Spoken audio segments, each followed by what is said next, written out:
If a CEO or other C-suite person at a company learns that subordinates may have engaged in misconduct and potentially even criminal misconduct, I think very prompt and quick assessment is necessary. There are a few things that really heighten the risk that the CEO should be aware of. Public companies are always at higher risk.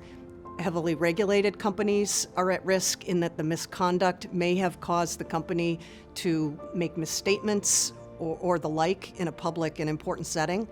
The types of information that the employee has access to is another important piece to assess.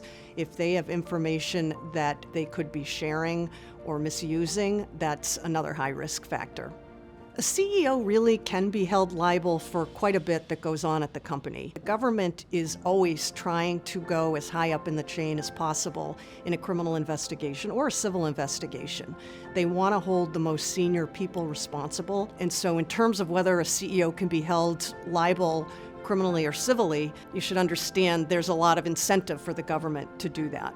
What happens in these investigations of wrongdoing under the CEO is they take all of your emails that were keeping you busy 24/7.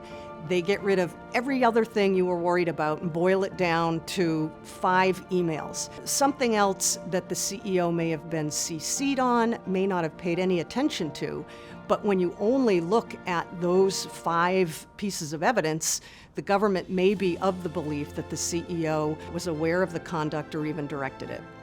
There are a number of benefits to hiring a firm for appropriate cases to do an internal investigation for the company. One benefit to hiring a firm are the resources. Company may not have the resources to conduct a thorough examination of the misconduct. And if it's a pretty serious allegation, you want to make sure you've done it right.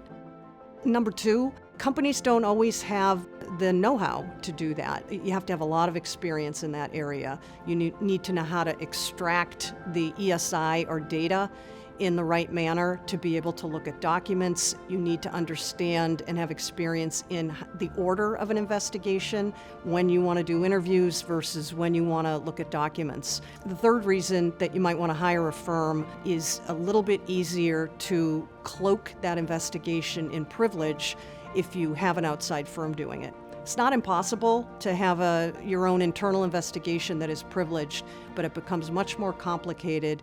And in my experience, you see more examples where, privilege can be waived because it's being conducted internally.